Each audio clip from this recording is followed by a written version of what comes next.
Text, Jobcast by Indeed. Networking online, strategies for developing career connections.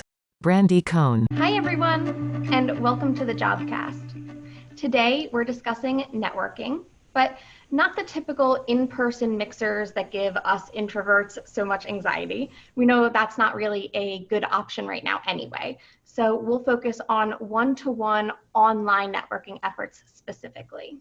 I'm excited to introduce our guest speaker today, Emilie Aries. Emilie is a podcast host, author, and founder and CEO of Bossed Up, an award-winning personal and professional development community where she helps women craft happy, healthy, and sustainable career paths. And that's me, Brandy Cohn.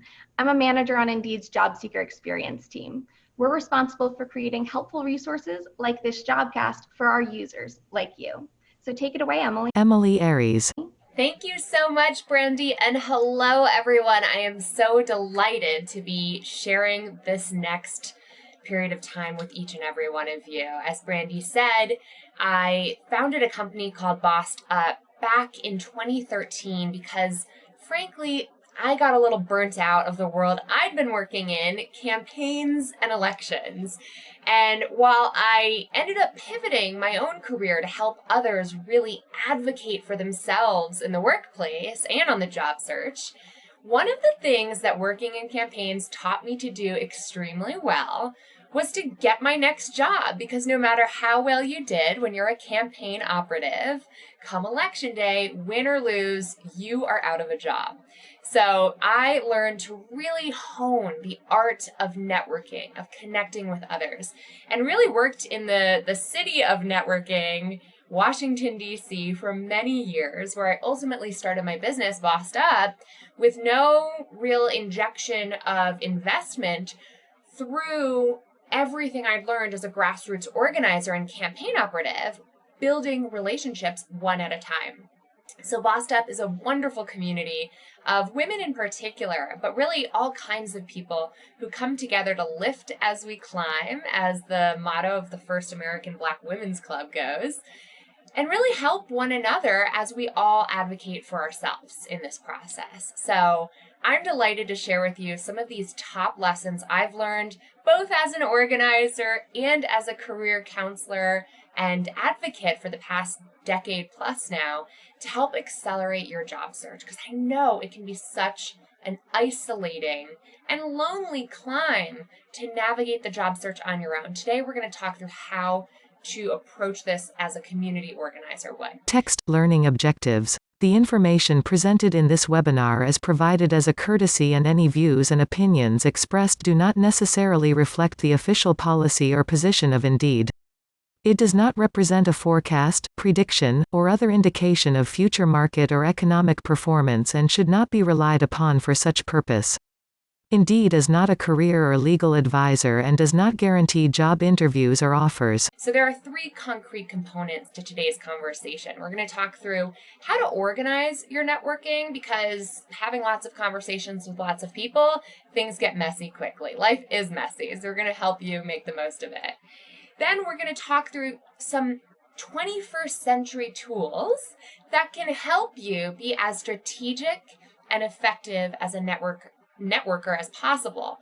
Honestly, the 21st century job search is full of nuance in how you apply to jobs. The last Jobcast I did with Indeed was all about how to make sure your resume gets you through the ATS systems that we're all up against these days.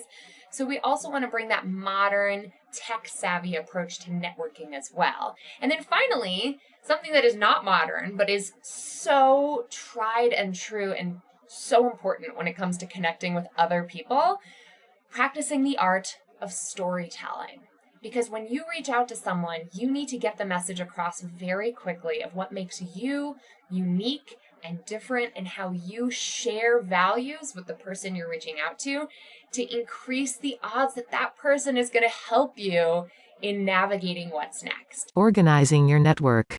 Now, before we get busy organizing, we want to make sure that we have an organized strategy driving our path forward. Who to target. people who work at your dream companies, people who work within the industry you're looking to get into, people whose careers you admire and their gatekeepers, fellow alumni whose careers you admire, friends of friends. So one of the ways that we want to first be strategic in organizing our networking is to really think first about who to target.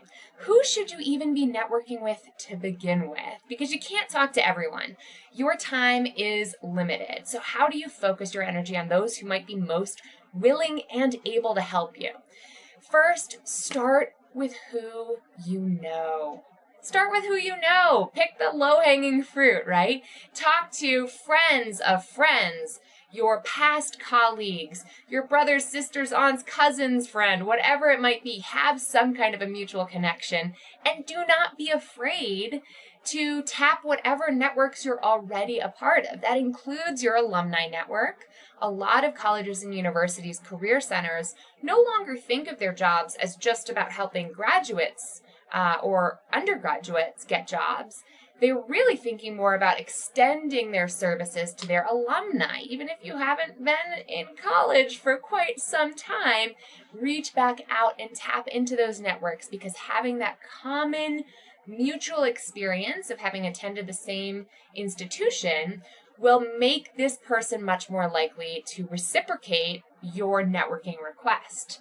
You might also expand your search to people who work at your dream company. We're going to talk more about how exactly to get a hold of them.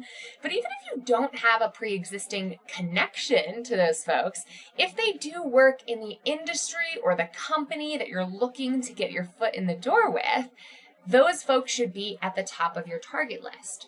Whether you organize your networking by people you already know or by companies you already know, you're going to want to make sure you track your progress specifically. I recommend using a simple spreadsheet like this one you'll see here. Track your network. Using a spreadsheet can help you stay organized and improve your ability to stay in touch with contacts. Add this to your routine when job searching. A spreadsheet of names, contact info, and notes. Now this one's organized by people, but you can also organize it by company first and then search for people who work within that company. You'll want to make sure that you track their current location if possible, so that you can jog your memory, like who is this person again, where are they based again. Definitely keep tabs on their contact information so you have a Rolodex, or in this case a modern day version of a Rolodex, all in one place where you can search and scour and follow up quickly with folks. Their LinkedIn profile URL belongs here, as well as their phone number if you ultimately end up getting it for any reason.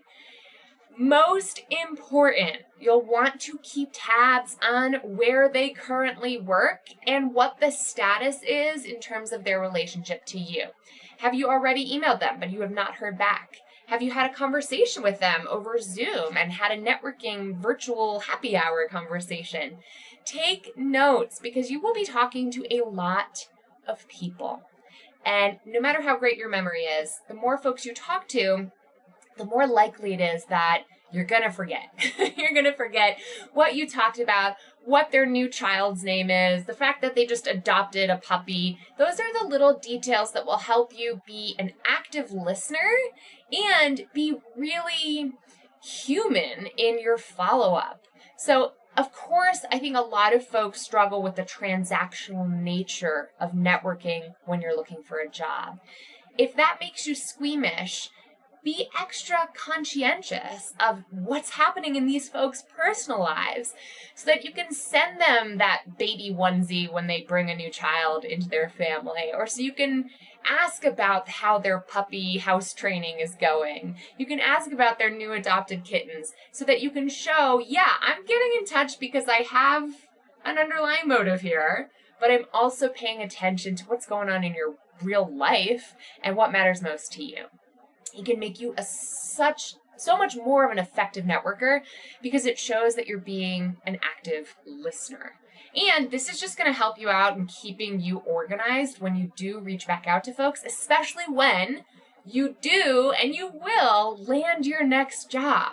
this is going to be a great list of emails for you to just copy and paste into an email and say, I want to thank each and every one of you for all the ways in which you helped me navigate this recent career transition. I'm happy to report my new job is X. I'm working at Y. If I can ever be of support to you, please don't hesitate to let me know. Keep tabs of people in this way and keep your data organized so that it's easy for you to copy and paste and email everyone when necessary. How you reach out matters. Yes, email, LinkedIn message. No, Instagram, Facebook, text message. Now, speaking of email, that is one of the top ways I recommend leveraging online networking overall. The only other medium that's truly appropriate for online networking is LinkedIn direct messages. So connection requests with a special personalized note are a great way to start a conversation, or sending them some in-mail on LinkedIn, that works too. Email is the best, most professional, expected, normal way to reach out. Please do not do yourself a disservice by trying to slide into someone's DMs. It is not going to give the most professional impression.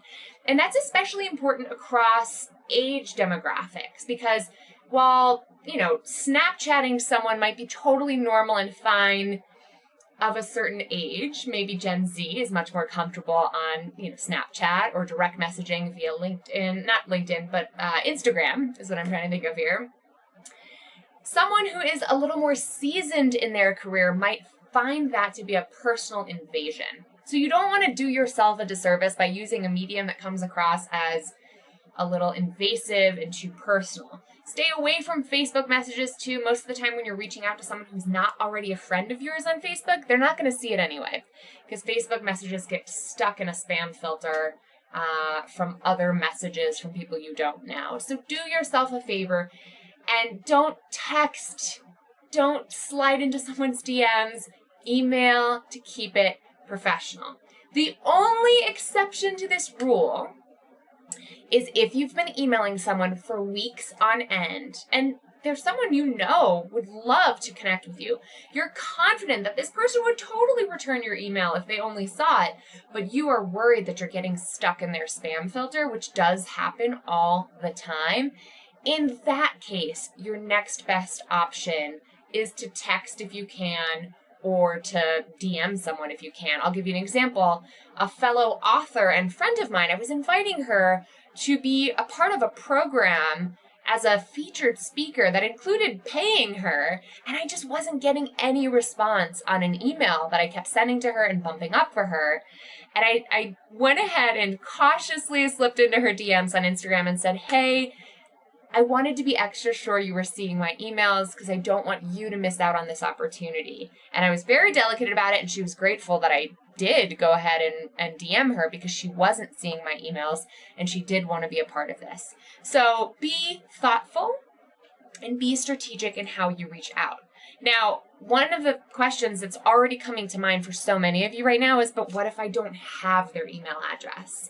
The more visible that VIPs become, the kind of VIPs that could open doors for you, or even their assistants, their executive assistants, who are some of the most powerful people in the room, those kinds of gatekeepers' contact information is rarely publicly available online. Online sleuthing to track down contacts is common. So we need to be thoughtful and strategic in how we practice online sleuthing in order to track down people's contact info. Now, some of you are already very good at this, but in case you haven't seen these tools, I want to share some do's and don'ts and some savvy technology to help you track down people's contact information. So when you are doing your preliminary research, because it's not just about getting their email, it's also about getting to know what they're all about so that when you reach out via email, you can be thoughtful in how you tailor your email to that specific person. Do get to know their career history. Check out their LinkedIn profile. Where have they been before? Where have they worked over the years? How new are they to their position? That will inform how you ask questions of them when you network with them.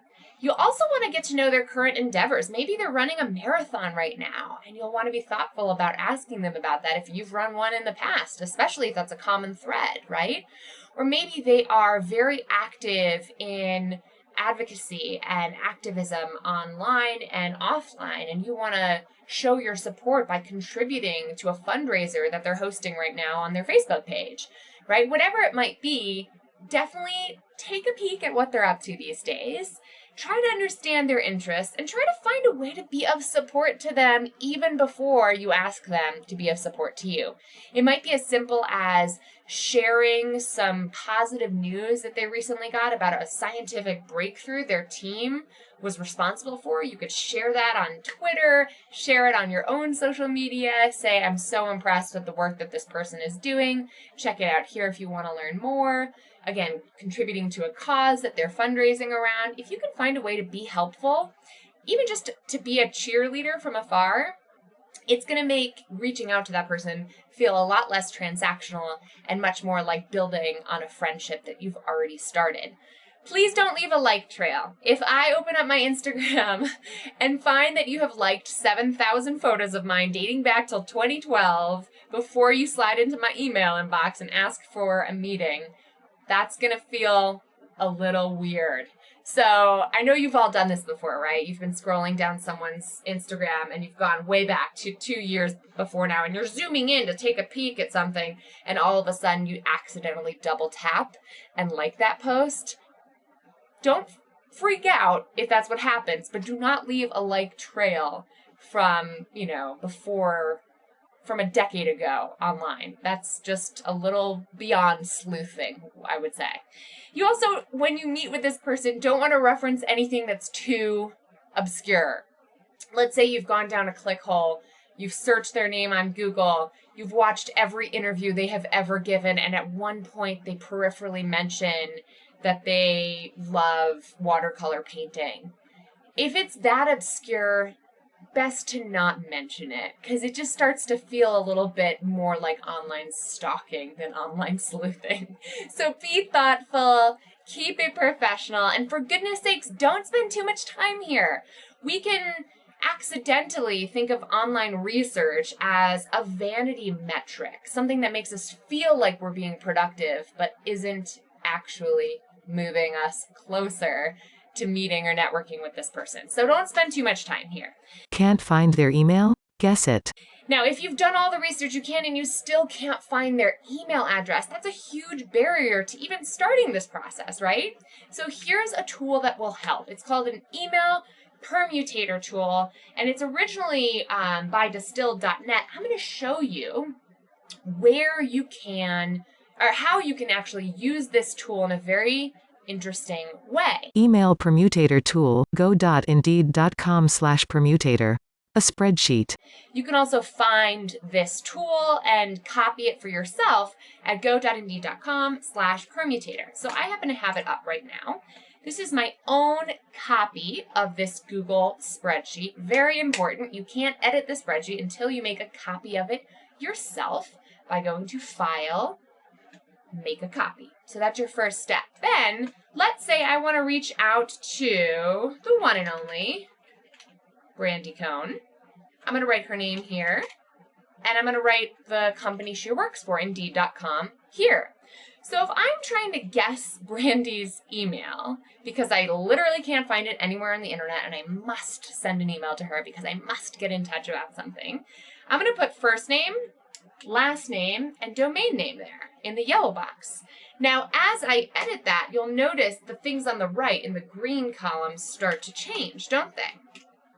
What's happening there is this spreadsheet is following a formula of common corporate formulas for all possible combinations of people's email addresses. So it might be just first name at Indeed.com, the domain name of her company. It might just be last name at Indeed.com, or it might be first name, last name at Indeed.com. It might be any number of the very many emails that this pops up, right? Very handy little tool, isn't it? So what I'm going to do next is copy all of these email addresses. This is really important, so pay attention. I'm copying all of them. Then I go over to my email to send a note, and if I put this in the to column and Brandy receives it, she's going to see like 50 versions of her email address in the to column, and that's going to feel really weird. That's going to make me look a little bit more creepy than I'm trying to look at this moment. So the little change that can make a world of a difference here is I'm going to put these emails in BCC. So I just pasted all of those email combination possibilities in BCC. So if any of them are correct, she's going to get that email and she's not going to see any other email addresses. Now, the only risk you really run here is if there are multiple Brandy Cones who work at Indeed, and you might actually be accidentally emailing more than one. That might be a little bit awkward, but I think it's very much worth it, because that's not the worst thing in the world. If you accidentally email the wrong Brandy, she might be used to getting that anyway and help me forward my message onto the right Brandy. So that is one tool that I think has great power, and so I urge you to use it with great responsibility, because it can really help you when you have to get your message across and you just don't know who or how to email that person and what their actual email address is. Let's keep moving on because we have so much to cover today. Caution, put email address list in BCC only. But don't put that in the to column. Make sure you always put it in the BCC column. Sending the first message. Now, whenever I'm using online networking best practices, I always start with an email message, but that doesn't mean that my goal is to just keep this conversation on email. What your email needs to answer. Who are you? Why are you reaching out to them specifically? What do you want? The very first email I send is designed to answer these questions. Who are you? Why are you reaching out to them specifically? Because if it's super generic and I feel like you're asking the same questions of me that you could ask anybody, I'm not going to feel very motivated to respond, because it's like, why me? Why do you need my time? Why am I the right person to connect with you? What advice could I possibly give you? Make sure you're explicit about that. And then number 3, what do you want? I've got a related blog post at bosstuff.org called How to Land a Meeting with a Very Busy Person that goes into even better detail on all of this stuff.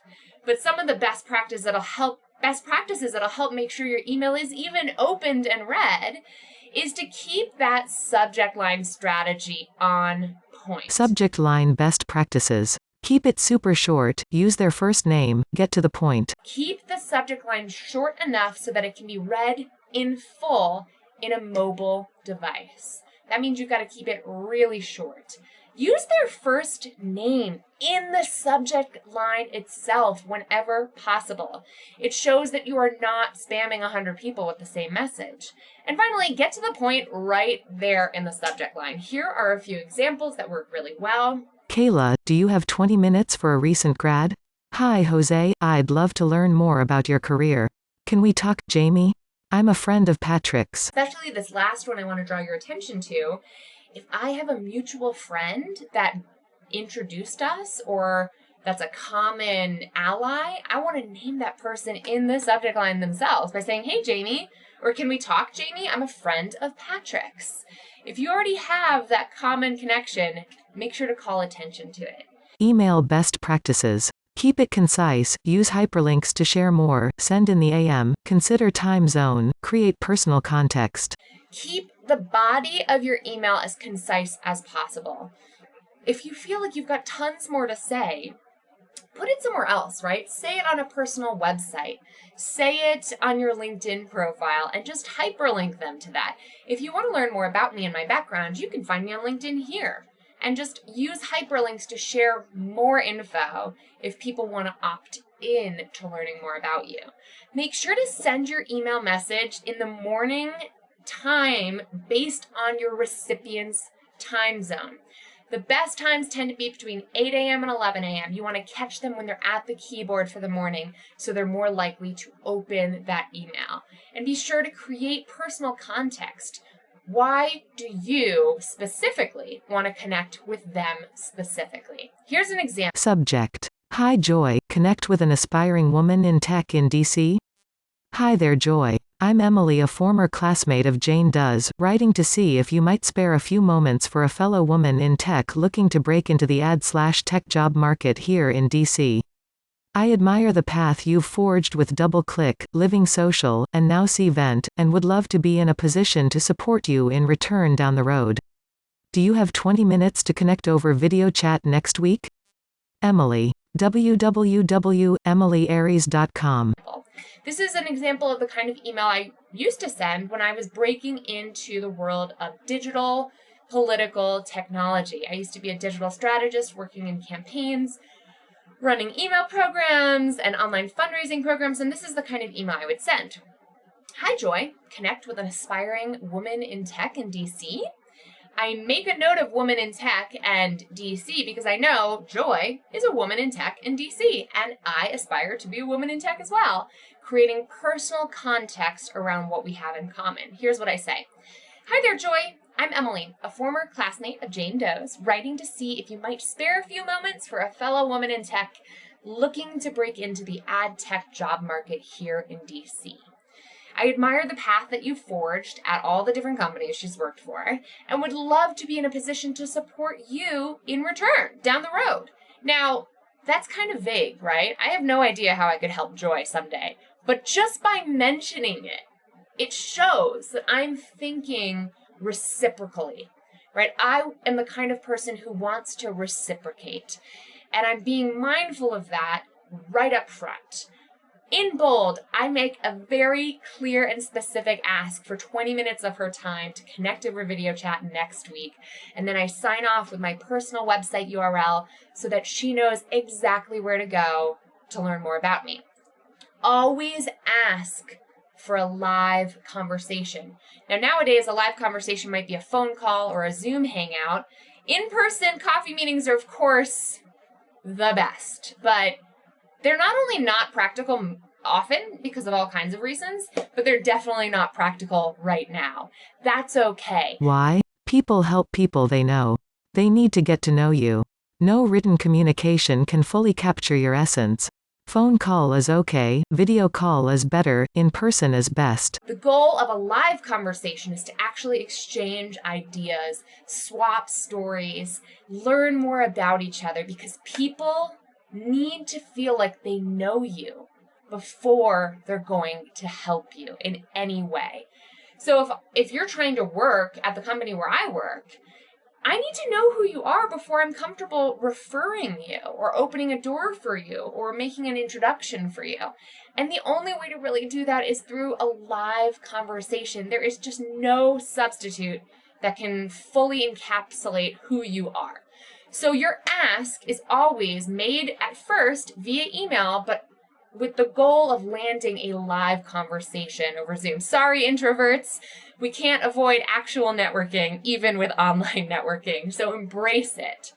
Now, if your first email, I should note here, if your first email goes unresponded to, bump it up for them. Reply on the same thread, ask them again, maybe wait a couple of days, a week, but keep bumping things up. The first email often doesn't get returned, so make sure that you try again.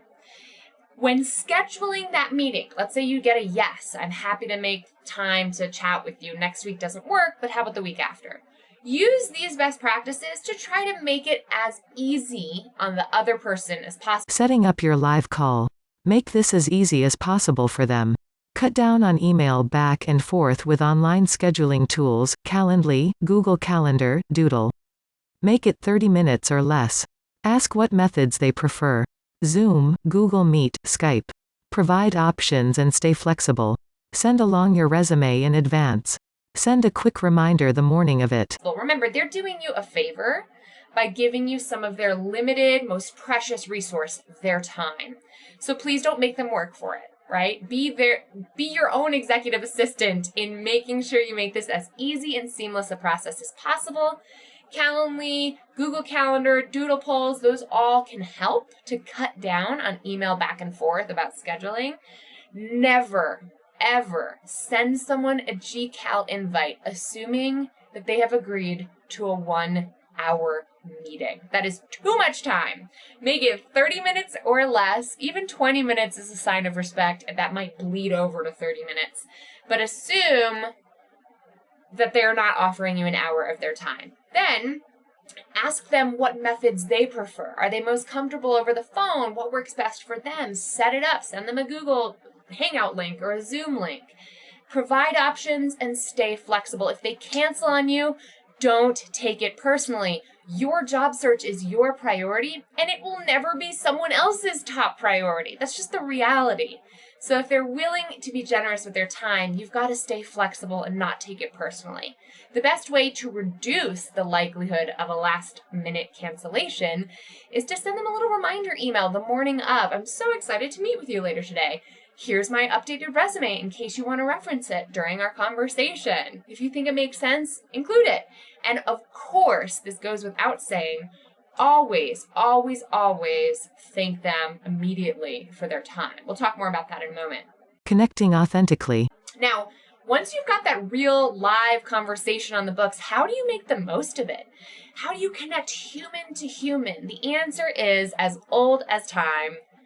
You've got to tell a compelling story, a personal story that really positions you as the hero of your own story, which I know when you're a job seeker who's very frustrated, perhaps in a global pandemic that makes you feel not like the hero of your own story right now, this can be challenging. But I guarantee you this strategy is going to help. It's going to be more effective because you are not defined by what happens to you. You are defined, and your character is defined by how you choose to respond. So I really want to challenge you to think about your personal story. Boil down your job search into a succinct story. Challenge, choice, outcome. What is a challenge that you've faced? What are the choices, the brave, courageous choices that you have made in the face of those challenges? And what's the outcome? Now, if you're in the middle of living your story right now and your challenge is unemployment or a pandemic or a career transition, it's hard to tell that story. So maybe go back a little further. Tell me about a challenge you faced earlier in your life. How did it shape who you are? What's the outcome? What did it teach you about yourself? When I talk to folks for the first time, I usually share, I worked in politics, campaigns and elections, but I completely burnt out because I martyred myself for the cause, for the campaign, and for the very toxic relationship that I was in at the time. And I knew early on in my life that I was going to have to sit in the driver's seat. I was going to have to be the boss of my own career if I wanted to have a career with impact over the long term. And that's when I learned that I couldn't just advocate for others. I had to also take the radical step, especially as a woman in a world that doesn't always like women who do this, and advocate for myself in order to be the best I could be for others. And that's why I started Bossed Up. Now, that's a very succinct example. Distilling your entire personhood down to a 2-minute story is difficult. In fact, it's impossible. What you're telling in an opening story in a networking meeting is just one little sliver of who you are. It's not the whole picture. It's the picture you want them to know about you.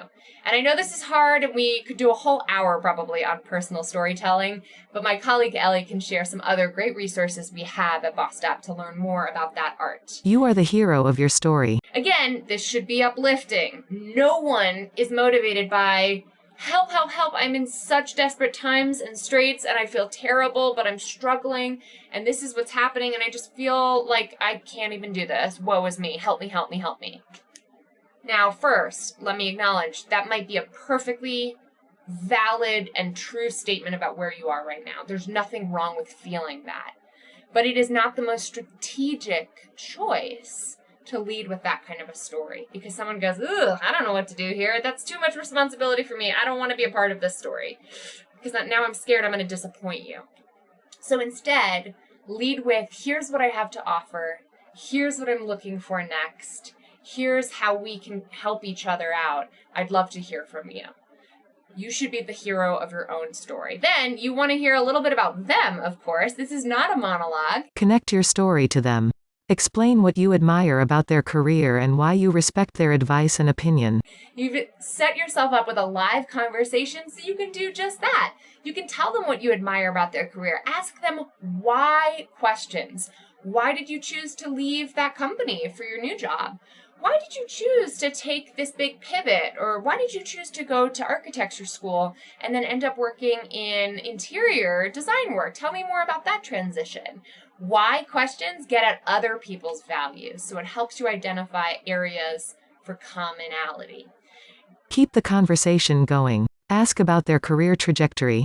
Ask why questions that get at the root of their values.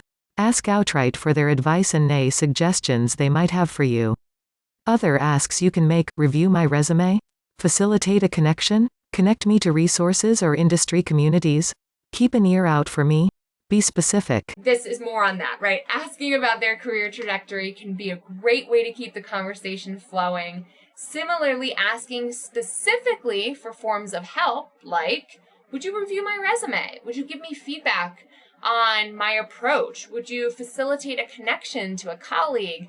I see that you used to work at this company. That's my number one target company. Would you recommend that I work there? And if so, would you be willing to make a referral for me? Those are the kinds of specific asks you always want to have in your back pocket when you have one of these conversations lined up. Go in with an understanding of what asks you might make, but leave yourself open to the possibility of changing your mind. If you all of a sudden hear, because they're mentioning it, oh, we're hiring in the near future, you might change your ask to, oh, really? How do I apply?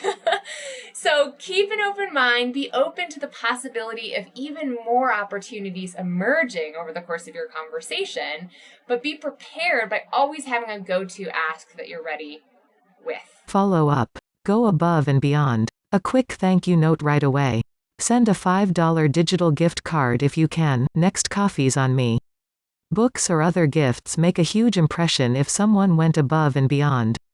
Keep them posted when you do get a job, reference your spreadsheet, and thank them all.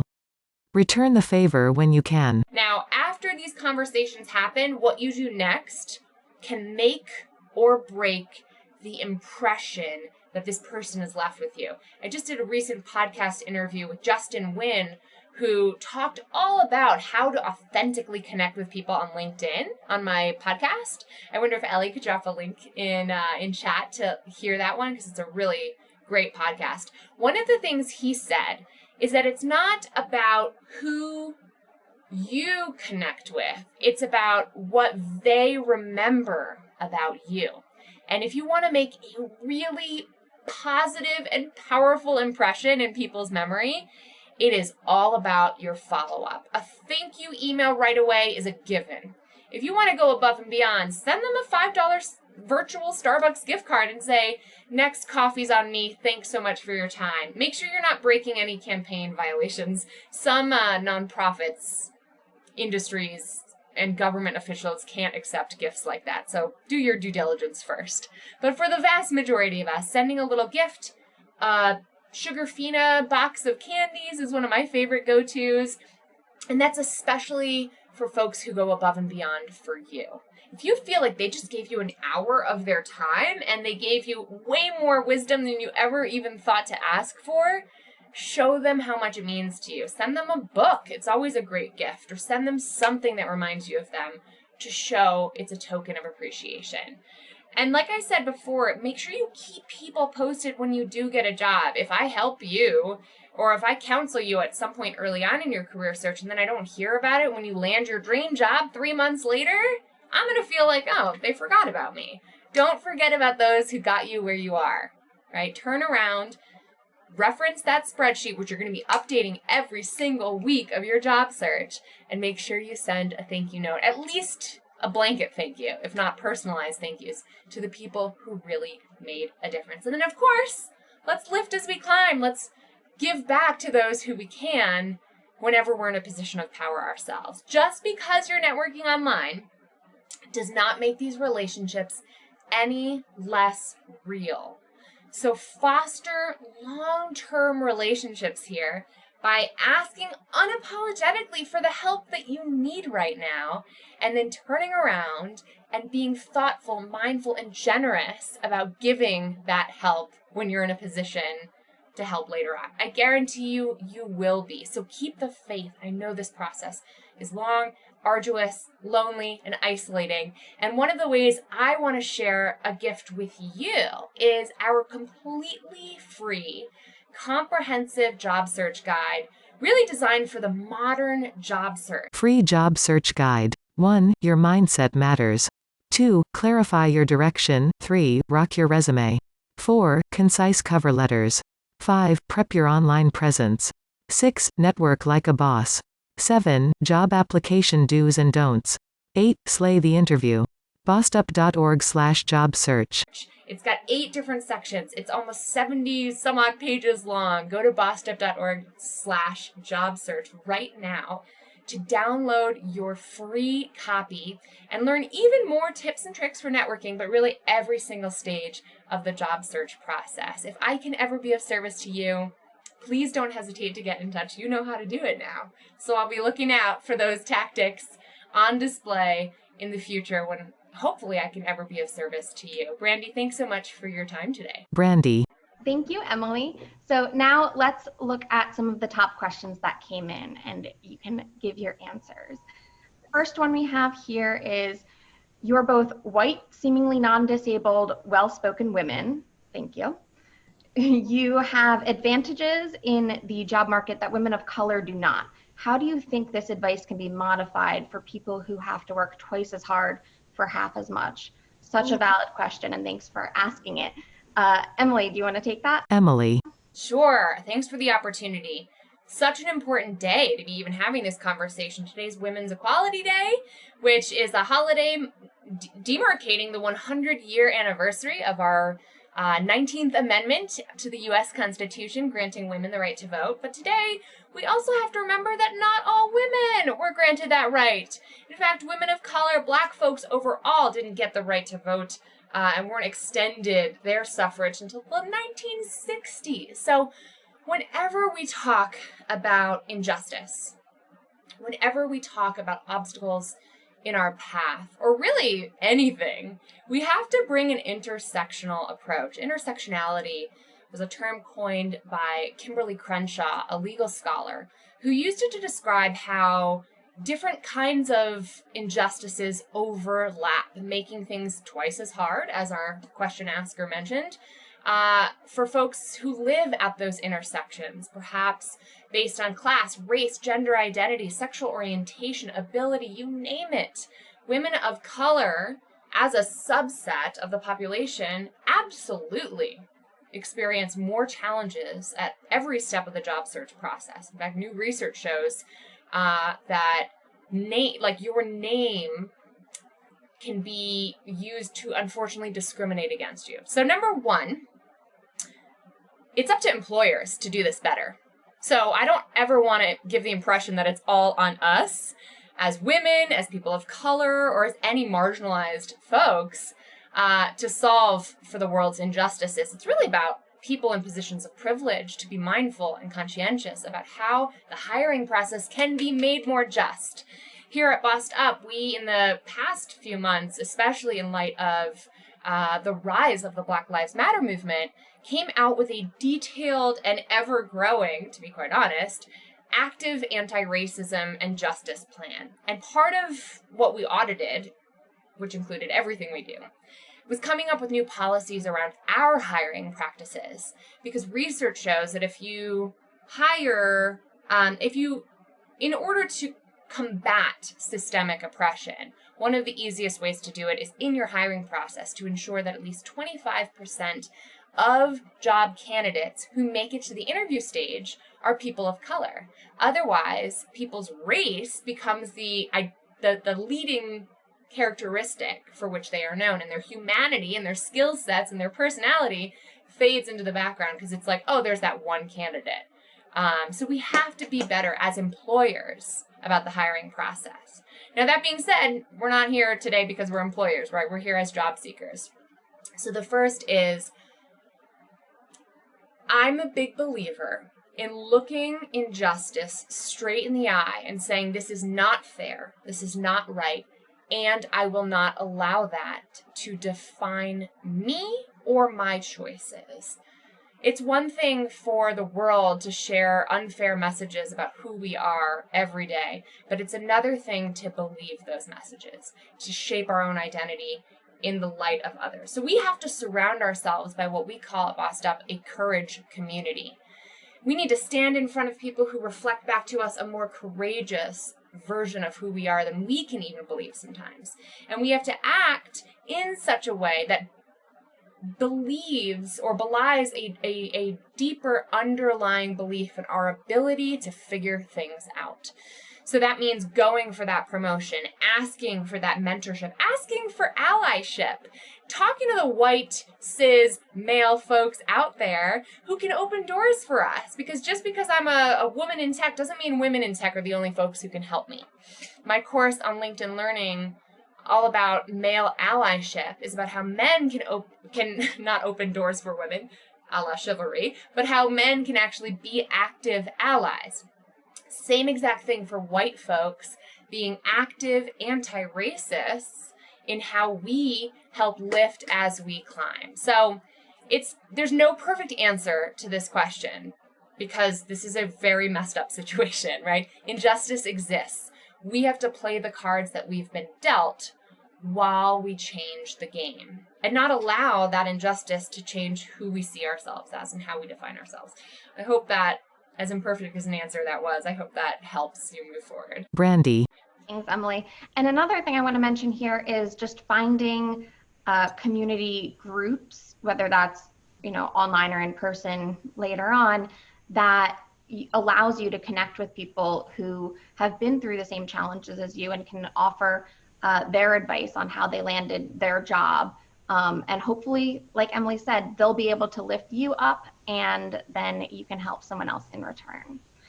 So the next question we have here that I know probably a lot of people are wondering about is reaching out to old friends or peers feels insincere when and if I haven't talked to them in a while. How do you navigate that? Yeah. Emily. Someone just asked me this in our job search coaching program, and I said, all right, let's put ourselves in their shoes for a moment. Think about your relationship with one person you haven't talked to in way too long. Think about the feelings you associate with that person. Maybe it brings you back to your younger days. Maybe it reminds you of being young, wild, and free, or growing up together and growing apart over the years. Maybe it makes you feel a little nostalgic. Maybe it makes you feel a little sad. Now, imagine that those people who you have these fond memories of were out of a job right now. And imagine that you were in a position to help them. How would you feel if they reached out to you? If they slid into your inbox? If they gave you a phone call on a Sunday afternoon? How would you feel? If the feeling is positive, then you have to give yourself the same opportunity to create that reconnection with someone else. Now, you can also decide what to lead with. If you want to connect with someone who you admire because you think what they're doing is amazing and not put directly in your email to them, hey, I'm unemployed and I would love your advice, you can also just pick up the phone or schedule a meeting via email to connect with them overall and mention the fact that you're unemployed. And then not be afraid to ask for their thoughts and help. There's a vulnerability in asking for help, especially with people we haven't talked to in too long. It's a good reminder that we should always be networking, that we should always be maintaining our relationships, even when we don't need something. But here's the thing. You will always risk being seen as a jerk for asking for help by someone. I think those people who think you're a jerk for asking for help are the jerks themselves. But I'm a very self-promotional person on occasion. It has made me a successful businesswoman. But I also rub people the wrong way sometimes. So I try to be as generous as I can in how I ask for help and how I try to connect with others. But there are always going to be people out there who say, ugh, I didn't like her tone, or I didn't like her approach on that. It seems so transactional and shallow. And what is the other risk? The other risk is you'll miss 100% of the shots you don't take, right? That idea that If you don't reach out, if you don't ask for help, you have an opportunity cost that you're missing out on. So, it's not the critic who counts, to borrow words from Teddy. Is it Teddy Roosevelt or FDR? I can't remember. But that quote that Brene Brown popularized it's not about the person on the sidelines who's hurling tomatoes at you. You are in the ring. You have to decide how to get up, brush yourself off, and try again. You have to decide how you're going to go to the mat on your own behalf every day right now. And pride will get in the way of the messy, tumultuous process that the modern job search requires of you. So I feel for you. Talk it out with the folks who know you best. Talk it out with the people who might also know that person you're thinking about reaching out to, and say, how do you think I should do this? Talk it out with someone to get that reflection, because odds are you're being more critical of yourself than anyone else is going to be. And you can only understand that and really process that in a community of courage, even just one other loved one who can help you say, is this true? Or is this just my anxiety or my fear trying to protect me from harm? How true is this actual risk? And how much is it just my inner critic yapping away? Brandy. Absolutely. And, as someone who has been on both sides of that email, reaching out to someone who I haven't talked to in a while, and also have had people reach out to me, I can tell you that when someone is looking to reconnect and, ask for your advice, it is empowering. So try to reposition it in your head from, begging for their help to empowering them and showing your appreciation for where they are in their career. Wow. And that the fact that they're in that position. Emily. I love that advice, Brandy. And you just reminded me of one other note. When I'm emailing someone and don't include an ask, if I get an email like that, I'm like, I don't know what you want from me, So you have to be conscientious of making it easy for that other person who's taking the time to read your note to know what the heck you're asking for. Otherwise, it's like, I get this request all the time. Hey, I'm a friend of so-and-so's. I'd love to hop on a quick call and see how we might be able to whatever. And I'm like, what are you asking me for? If I don't know, it's hard for me to say, sure, here's some time on my calendar. Be specific in making an ask, because it helps that other person really be thoughtful in setting their own boundaries. But let them set their own boundaries. Don't set people's boundaries for them. Unless they're your children, but that's a whole other story. Thanks. Brandy. So I know we are over time now. So just a reminder that you can continue asking questions and keep the conversation going on the community at go.indeed.com/networkingonline. And even use the community to network with each other. Everyone that's joined right now obviously is interested in building their network. So feel free to interact with each other there. And if you found this to be helpful, check out our other jobcasts at go.indeed.com/jobcast. So a huge thanks to Emily for sharing her wisdom, and thanks to you all for tuning in. And don't forget to like, subscribe, and comment below. Jobcast by Indeed.